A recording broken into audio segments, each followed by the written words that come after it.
Hello, today I'm going to talk to you about Google Forms and why I love them. Now, if you don't know what Google Forms are, they're just part of what you get with your Gmail account. And nearly everyone has Gmail. If you don't have Gmail, it's really easy to sign up. And I don't really advocate Gmail for email. I don't use it for email because I don't like the way it takes charge of my emails. I just have a Gmail account because it gives me access to Google Drive and Forms. So I'm going to show you around now. Let's have a look. So Google Drive looks like this, but you may actually, if you have Gmail and you've never accessed it before, you might be better off just coming into your Gmail account, which would probably look a bit like this. And here it comes. In this corner here, it's the same. There's these 9 dots. And it's the same here. They have like the 9 dots.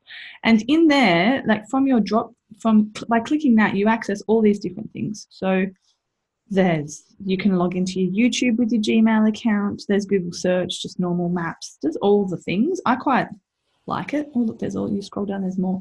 So Blogger was their blogging platform, which was like back when WordPress was small and, blogging was a minor deal. There's heaps of stuff. My Business is really handy if you have a business, and I'm guessing that you do if you're watching this. You want to sort out your Google My Business because it really helps your SEO. There's all kinds of stuff there. But what we're going to do is go into Drive, and we don't need to do that for me. You would just click it because I'm already in Google Drive. So Google Drive, if you don't know, is like a big stash of files and folders.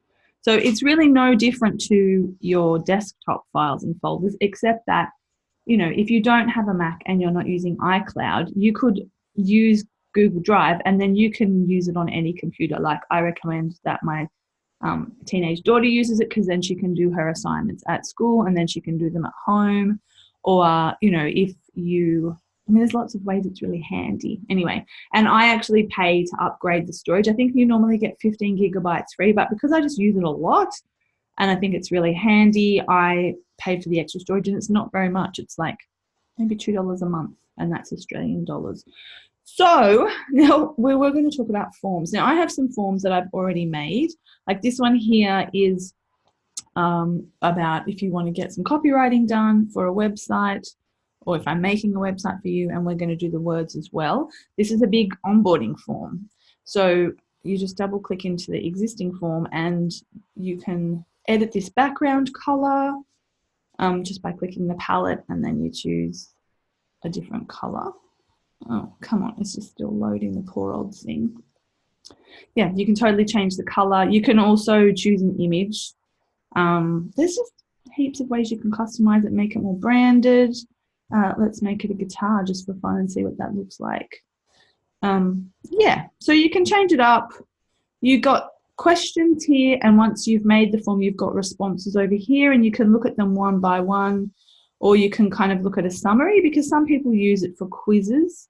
Not quizzes. Yeah, quizzes, but also if they're surveying people. So if you're doing market research survey or something like that, you can kind of look at all the responses racked up like that. So that is some of the things I love about it. Is it's really customizable, it's free.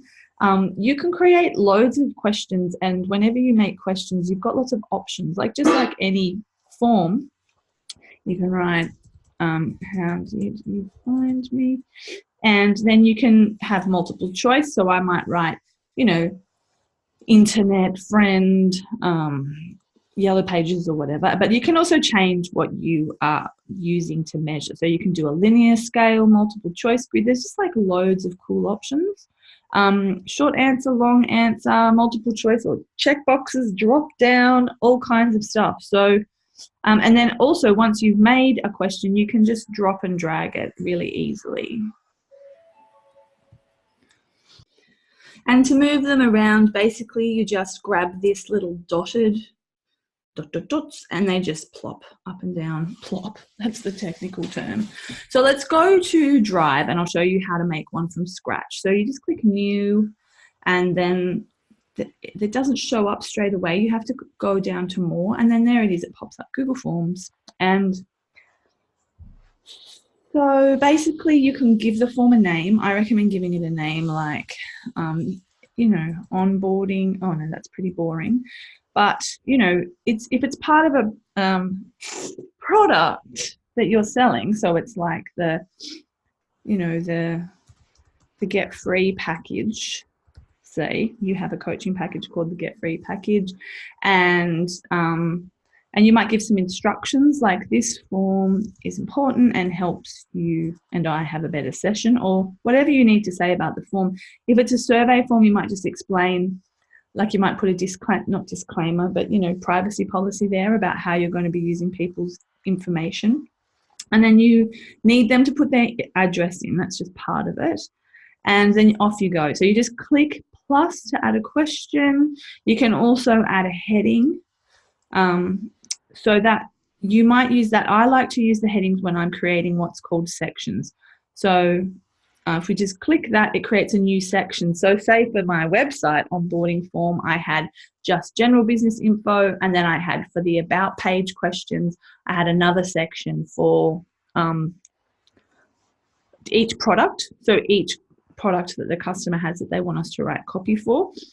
So that's what sections are good for. And then it might be nice to use a title for your section, but each section actually comes with a title. So it just depends how you want to use it. You can insert images, you can insert a video. So you might have to give someone some information via YouTube and then they can answer the question. You can use it for teaching. I mean, they're super versatile.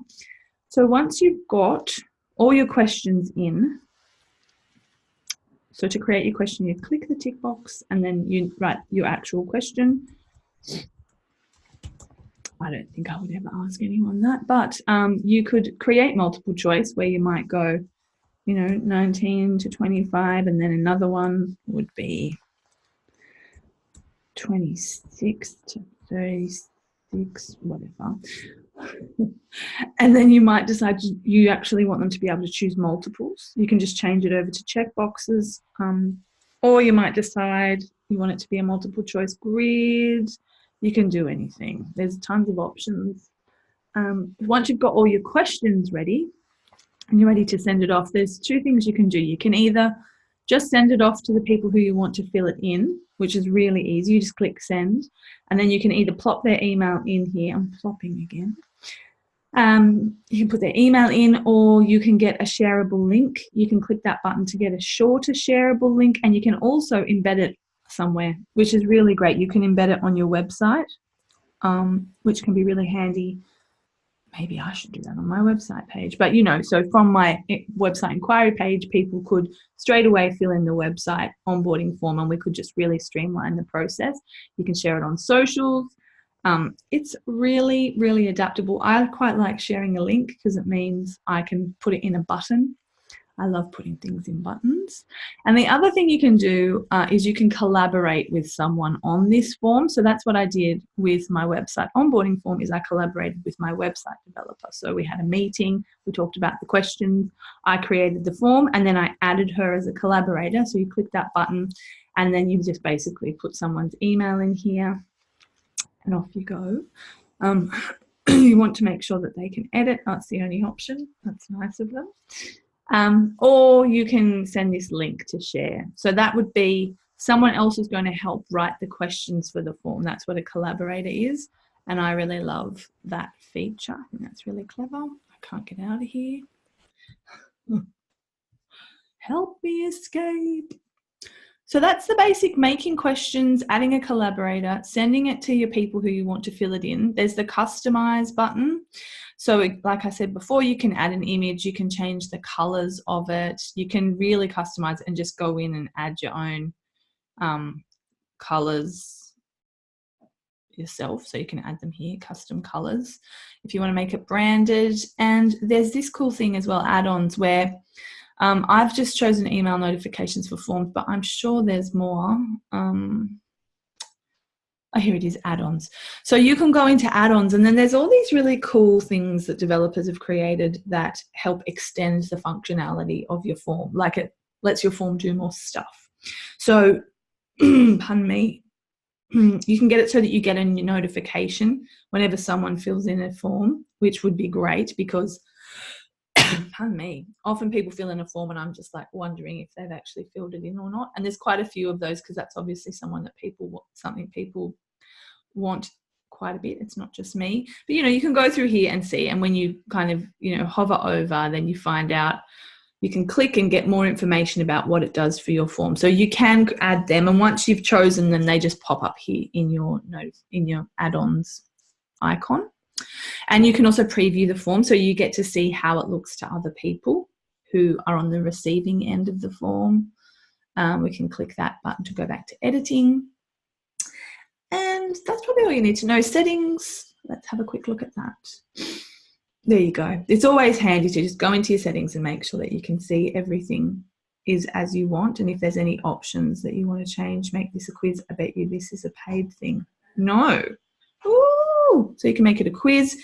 That's why I love Google Forms, because it really just does so much. It's really easy to share with other people who you're working with. It's really easy to share with people who you want to fill it in. Super customizable, super easy to use.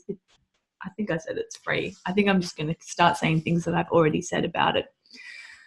It's pretty easy to use. If you're using this as a tutorial, remember to go back and rewatch and pause me, because I usually go way too fast. And that's it about Google Forms. I hope you have a great day. I'll see you really soon.